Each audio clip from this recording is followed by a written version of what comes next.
Okay. This is the wheel bearing and cup or race, whatever you want to call it. The left wheel on this airplane. It has had water in the bearing. The bearing was also tightened too tight, which caused the damage in the race.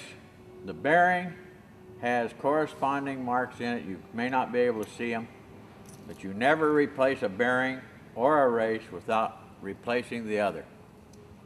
Because if you do, the bearing or the race is bad, the other component must have damage done to it, particularly when there's water or extreme pressure put on. The wheel bearings have been repacked with fresh grease. Install them in the back one in the wheel. Be sure the lock ring's in place. Slip the wheel on the axle. Be sure it slides all the way back on the axle freely. Install the front bearing, the outer bearing with your fingers. Take a tongue washer. Be sure it is on the axle. This keeps your wheel from trying to turn the nut should the bearing lock up. And that nut should screw on almost all the way with your fingers. If it don't, you've probably got damaged threads. After you snug it up with fingers, and take your pliers and snug it on down to where the nut is good and snug. After it's snug, back it off until the first cotter keyhole lines up. After that cotter keyhole lines up, install a new cotter key. Never use the old ones. They're not that expensive.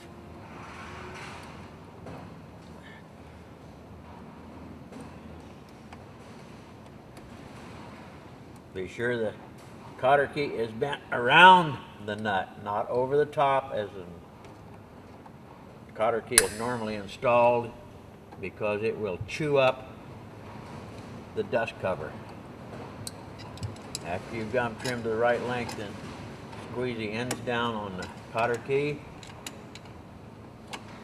so that they're all the way down tight, keeps the cotter key from moving. Once that's done, take your dust cover, slide it into place, and then you're free to go ahead and put the hubcap on. And the wheel should turn very freely with no end play. As I mentioned when I put the wheel on the left side of this airplane, the rest of the film, I discussed about the cotter key being bent around the sides of the nut instead of over the end of the axle. This is what happens if the cotter key's been bent over the end of the axle. It'll eat a hole right completely through the dust cover. Your dust cover is useless once that happens because it keeps nothing out of the wheel bearings.